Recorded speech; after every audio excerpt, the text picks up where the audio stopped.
우선 이렇게 좋은 날 또 아름다운 신촌교회에 와서 함께 예배드리고 또 말씀을 나누게 돼서 정말 영광으로 생각하고 감사한 마음을 갖고 오늘 말씀을 나눠보도록 하겠습니다. 얼마 전에 인기리에 종영한 나의 해방일지라는 드라마가 있었는데 혹시 보셨나요? 다들 안 보셨나 보네요. 네, 저는 재밌게 봤습니다. 내용은 이렇습니다. 나름의 고통과 슬픔을 안고 사는 평범한 사람들이 어떤 관계나 사건을 통해서 치유되고 해방되는 그런 이야기였는데요. 거기에 나오는 연미정이라는 주인공이 회사에서 해방클럽이라는 동아리에 가입을 하게 돼요. 그래서 해방일지를 쓰게 되는데 그 해방일지를 쓰면서 스스로 자신을 구속하는 게 무엇인지, 자기가 왜 힘든지 깨달으면서 해방에 점차 가까워졌다는 그런 내용이 나오는 드라마입니다. 생각을 글로 써보는 것만으로도 많은 깨달음과 통찰을 준다고 하는데요. 그래서 오늘 말씀 제목을 나의 감사일지라고 정해봤습니다. 네, 물론 제목처럼 나만의 감사일지를 한번 써보자 라는 말씀을 드릴 건데 왜 그래야 하는지 오늘 말씀을 통해서 함께 나눠보면 좋겠습니다. 오늘 우리가 함께 읽은 본문은 전도서예요. 전도서. 여러분 전도서 읽어보셨나요?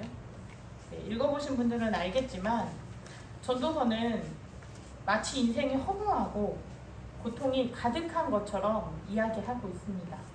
1장부터 시작하자마자 이것도 헛되고 저것도 헛되고 우리가 살면서 맞닥뜨리는 모든 것들이 바람을 잡으려는 것 같이 바람 잡을 수 없잖아요. 그쵸? 이것처럼 허무한 일이다 라고 말합니다. 급기야 오늘 본문 5장 17절에서는 우리 인생을 이렇게까지 말합니다. 제가 조금 더 쉬운 말로 번역된 새번역 성경으로 오늘 말씀 17절을 함께 읽어보도록 하겠습니다. 평생 어둠 속에서 먹고 지내며 온갖 울분과 고생과 분노에 시달리며 살 뿐이다. 네, 이렇듯 얼핏 보면 전도서는 많은 부분을 할애해서 인생이 헛되고 고통뿐이다 라고 말하는 것 같습니다. 맞습니까 여러분? 인생이 고개를 정말 끄덕이시는 분이 계시네요. 근데 인생이 정말 헛되고 고통뿐일까요? 네, 저도 근데 가끔 맞는 말 같아요. 여러분, 저는 여러분들보다 어떤 경험을 많이 하지도 못했고 아직 인생을 많이 살아보진 못했지만 때때로 인생이 참 힘들다 라고 느낍니다. 돈이 없어서 힘들고 돈이 있으면 뭐합니까? 몸이 아픈데 몸이 아파서 힘들고 내 몸은 안 아픈데 또 가족 중에 누가 아프면 힘들고 그리고 누가 속썩이면 힘들고 때로는 소중한 사람을 상실하기도 하고 세상 억울하고 원통한 일들을 당하기도 합니다. 관계가 틀어져서 힘들고 내가 이루고 싶었던 일들, 이루고 싶었던 꿈들을 이루지 못해서 힘들기도 하죠. 그래서 오늘 말씀처럼 정말 인생이 어둠 속에서 울분과 고생과 분노에 시달리면서 사는 것인가? 그게 정말 사람의 인생인가? 라는 생각이 들기도 하죠. 우리가 평생 하나님을 믿고 섬기는데 이런 사람들이 좀 행복하게 걱정 없이 근심 없이 살면 좋겠는데 아시다시피 겪어보셨다시피 우리 인생은 그렇게 호락호락하지만은 않습니다. 오늘이 맥주 감사 주일이죠. 그런데 여러분들 중에서는 이 좋은 날 왜 자꾸 인생이 힘든 얘기만 하냐 라고 하시는 분들도 계실 것 같은데 그 이유는 어쩌면 진정한 감사는 고통 속에서 더 빛을 발하기 때문입니다.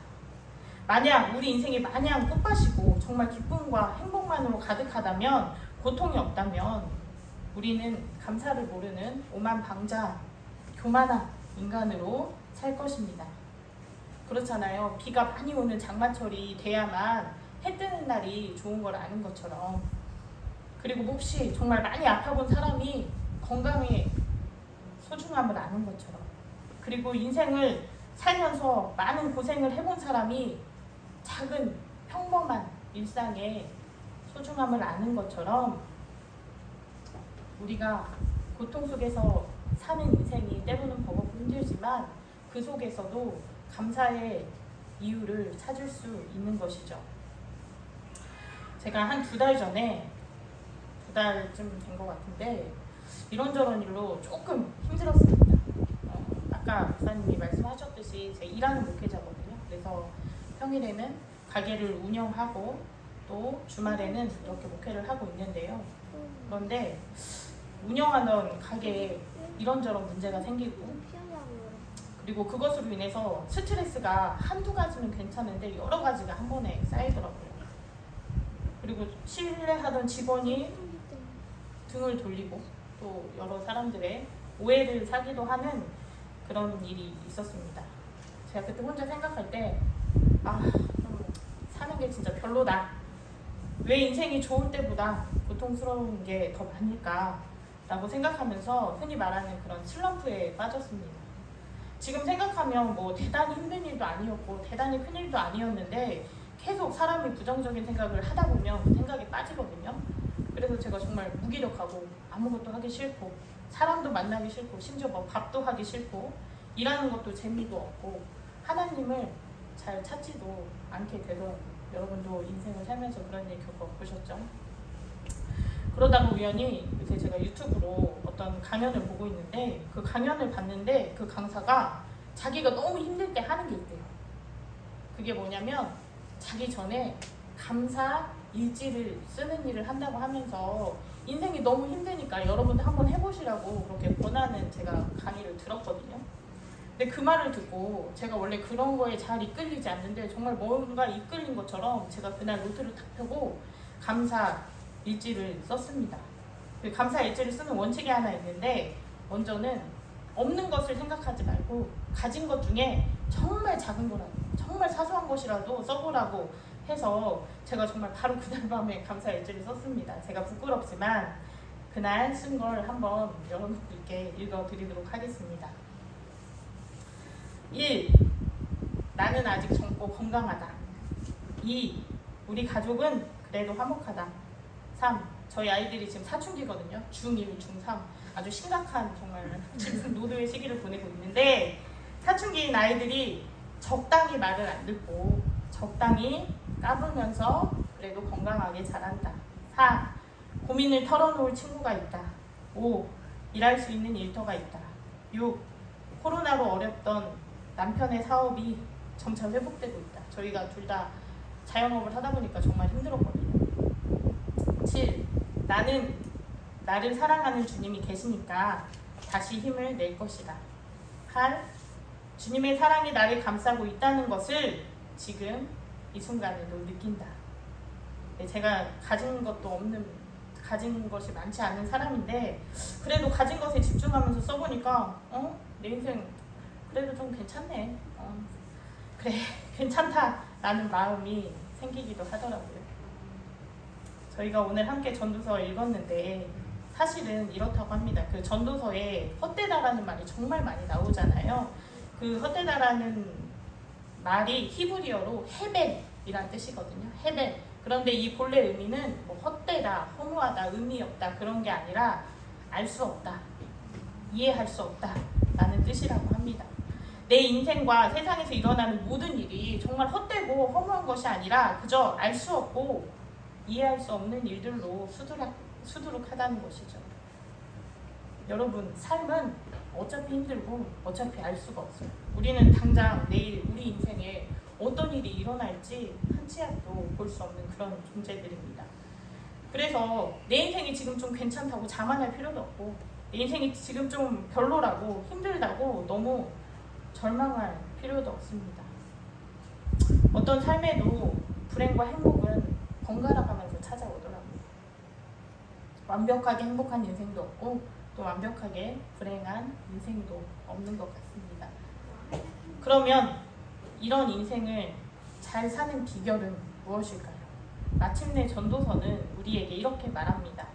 불가해한 인생, 부조리로 가득한 인생, 고통의 연속인 삶 속에서 좋은 일, 선한 일, 하나님이 기뻐하시는 일은 그저 하루하루 성실하게 살면서 자기 일을 즐겁게 하고 그 몫으로 인생을 좀 즐기기도 하고 오늘 주신 것들에 감사하면서 누리며 살라고 전도서는 그렇게 가르쳐주고 있습니다. 제가 오늘 본문 18절과 20절을 세 번역으로 한 번 더 읽어보도록 하겠습니다. 그렇다 우리의 한평생이 짧고 덧없는 것이지만 하나님이 우리에게 허락한 것이니 세상에서 애쓰고 수고하여 얻은 것으로 먹고 마시고 즐거워하는 것이 마땅한 것이요 좋은 일임을 내가 깨달았다. 이것은 곧 사람이 받는 몫이다. 하나님은 이처럼 사람이 행복하게 살기를 바라시나니 덧없는 인생살이에 크게 마음 쓸 일이 없다. 아멘. 하나님은 우리의 행복을 그 누구보다 바라십니다. 행복은 작은 것에서부터 감사하는 삶으로부터 시작합니다. 이것이 정말 뻔한 말 같잖아요. 그런데 이렇게 뻔한 말이 된 것은 이것이 바로 진리이기 때문입니다. 행복은 작은 것에도 감사할 줄 아는 그 마음으로부터 시작된다는 것. 오늘이 맥주 감사 주일인데 맥주절은 그 우리를 첫 수확할 때 첫 열매에 감사하라고 하나님께서 명령하신 절기죠. 그런데 하나님이 오늘 성경에 보니까 맥주절에 많이 거두었으니 너희가 풍년을 얻었으니 감사해라 라고 하지 않거든요. 많던 적던 열매를 주시는 분인 하나님께 그 첫 열매를 거두면서 감사하라는 거예요. 많으니까, 풍년이니까, 부자가 됐으니까 그게 아니라는 것이죠. 그런데 우리는 뭔가 풍족하고 넘쳐야 감사한다고 생각하지만 사실은 그렇지 않습니다. 여러분 정말 행복한 사람은 세상 모든 것을 가지고 있는 사람이 아닙니다. 그런 사람 실제로 있지도 않고요. 그리고 남부러울 것이 없는 명성이나 부를 가진 사람이 행복할 것 같지만 또 그 인생과 실상을 들여다보면 그렇지 않은 경우가 굉장히 허다하죠. 진정 행복한 사람은 작은 것에도 감사할 줄 아는 사람입니다. 아침에 일어나서 가끔 이렇게 창문 밖으로 보이는 푸른 하늘과 맑은 대기를 볼 때 오늘 참 좋은 날이구나 라고 감사할 수 있는 사람. 그리고 길에 가는데 그런 꽃 있잖아요. 막 벽돌 같은 데를 뚫고 나와가지고 정말 예쁘게 핀 꽃들이 있거든요. 그런 들꽃의 아름다움을 아는 사람. 그리고 오늘 당장 내 곁에 있는 사람의 소중함을 아는 사람. 그리고 그런 사람에게 다정하게 대할 줄 알고 그 존재에 대해서 감사할 줄 아는 사람. 또 쉽지 않은 인생이지만 그저 매일매일 베풀어 주시는, 살아가게 하시는 하나님의 은혜, 나를 구원하신 그 하나님의 사랑에 고마운 마음을 가질 줄 아는 사람이 저는 참으로 진정 행복한 사람이라고 생각합니다. 그러므로 여러분 이 맥주 감사주일을 맞이해서 나만의 감사 일지를 한번 써보시기를 바랍니다. 아유 바빠 죽겠는데 언제 그거 쓰고 있어 하시는 분이 있다면 그냥 하루에 하나라도 아침에 일어나서 또는 자기 전에 오늘 내게 주신 하나님의 은혜가 무엇인지 한번 떠올려 보시고 묵상해 보시기 바랍니다. 그렇게 우리 인생을 감사로 채웠으면 좋겠어요.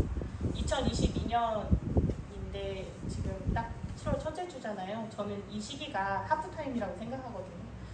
경기 같은 거 하면 딱 전반전 끝나고 후반전 준비하는 시기가 지금 딱 이 시기거든요. 여러분 어떻게 6개월 보내셨어요?